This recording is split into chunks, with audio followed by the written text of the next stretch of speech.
Rusia saat ini masih mengoperasikan MiG-31 sebagai pesawat pencegat jarak jauh, terutama untuk melindungi kawasan udara melintasi Siberia, Kutub Utara, dan wilayah terpencil yang luas. Namun MiG-31 telah ada sejak era Uni Soviet dan meskipun mengalami modernisasi, kemampuan dan umur pakainya mulai mendekati batas.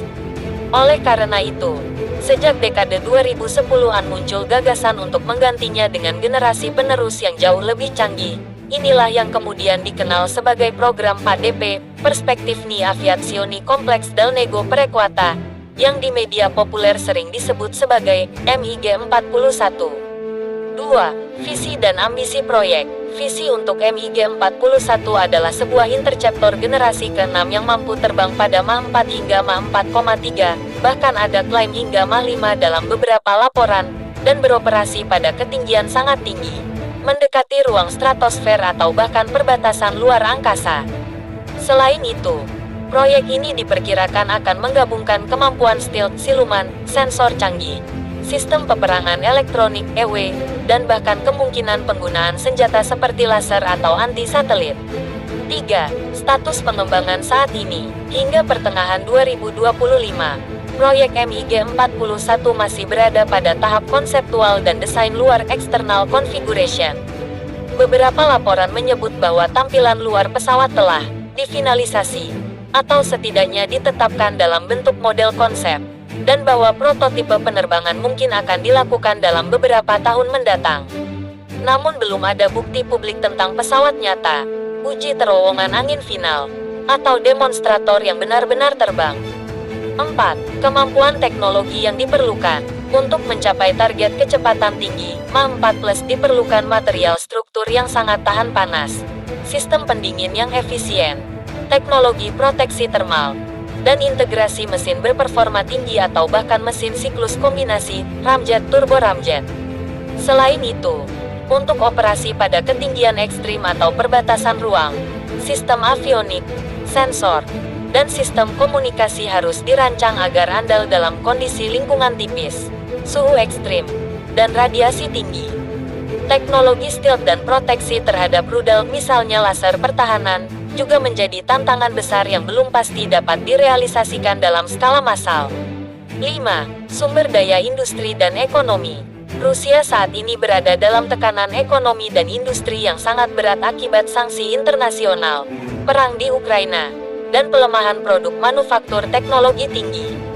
Banyak analis berpendapat bahwa kapasitas industri Rusia dalam memproduksi komponen berpresisi tinggi, elektronika canggih, dan material mutakhir sudah tertekan.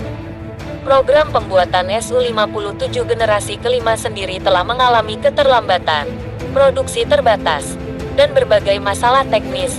Ini menjadi indikator bahwa lompatan ke generasi ke-6 mungkin jauh lebih sulit. Dengan demikian, alokasi anggaran, tenaga insinyur berpengalaman, dan dukungan industri menjadi faktor pembatas utama. 6.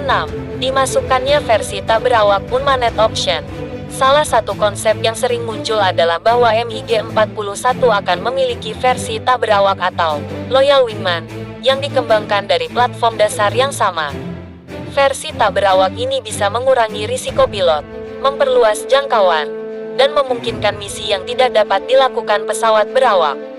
Namun pengembangan sistem otonom, kecerdasan buatan, sistem kendali jarak jauh aman, dan interoperabilitas antara versi manned dan unmanned adalah tantangan yang belum terbukti dalam proyek konkret.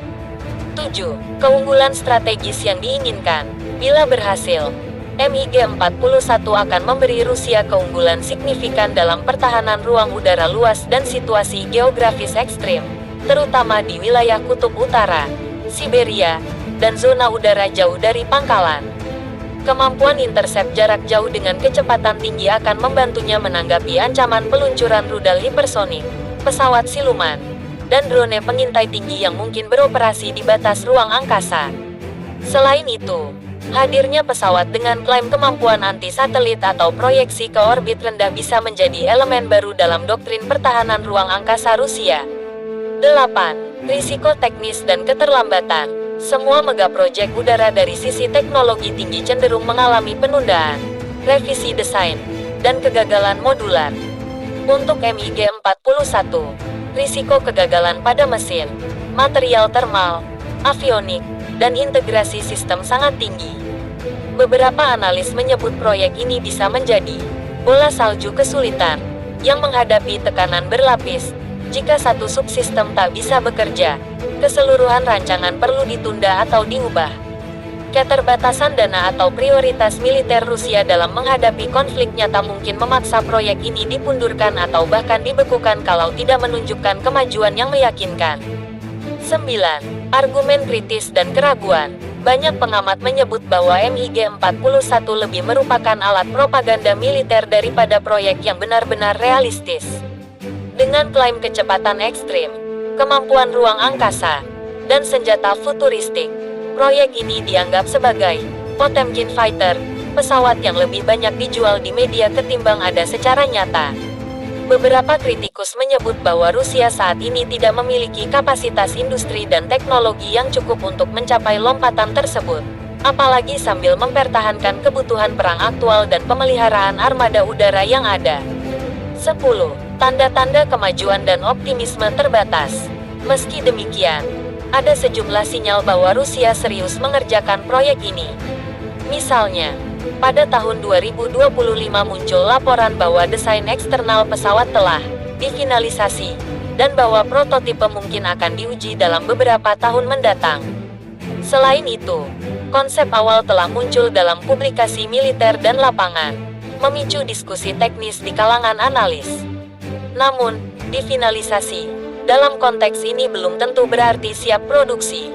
Bisa saja hanya finalisasi bentuk visual atau desain dasar. 11. Skema waktu masuk operasi entry into service. Beberapa publikasi menyebut bahwa MiG-41 bisa memasuki layanan operasional pada akhir 2020-an atau awal 2030-an, tergantung keberhasilan pengembangan dan produksi seri. Tapi banyak yang menganggap jadwal tersebut terlalu optimis, mengingat kompleksitas teknologi dan kondisi eksternal ekonomi, sanksi, perang. Jika mengalami penundaan besar, bisa saja tidak terlaksana sebelum tahun 2040-an atau dihentikan sama sekali. 12. Perbandingan dengan program 6 Tagen luar Rusia. Rusia bukan satu-satunya negara yang mengejar generasi ke-6 pesawat tempur. Amerika Serikat melalui program NGAD Next Generation Air Dominance dan Eropa program Tempest FCAS juga berada di jalur pengembangan. Kompetisi ini menambah tekanan bahwa Rusia harus bicara besar agar tampak setara. Namun lawan seperti AS punya keunggulan teknologi, dana, dan ekosistem industri aeroangkasa yang lebih matang. Oleh karena itu, meskipun Rusia meraih keberhasilan sebagian, masih sulit menyaingi secara kuantitas atau kualitas secara penuh. 13. Dampak potensial jika berhasil. Bila MiG-41 benar-benar berhasil direalisasikan dan diproduksi dalam jumlah memadai, Rusia akan mendapatkan alat pencegat yang sangat unggul untuk mempertahankan ruang udara luasnya. Hal ini bisa memperkuat posisi Rusia di kawasan Kutub Utara, menghalangi penetrasi pesawat mata-mata, drone, atau rudal hipersonik dari lawan ke wilayah dalam.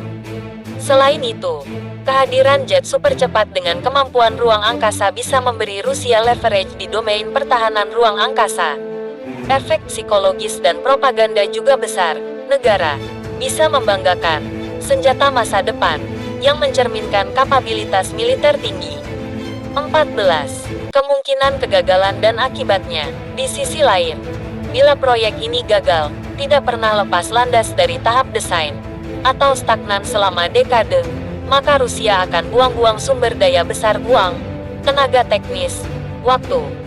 Kegagalan juga bisa memperlemah kepercayaan domestik dan internasional terhadap industri kemampuan pertahanan Rusia.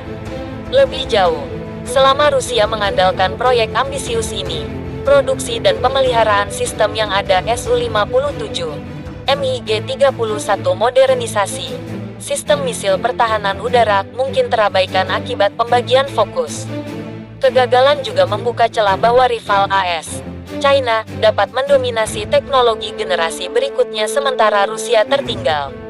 15. Kesimpulan, kegagalan atau keberhasilan.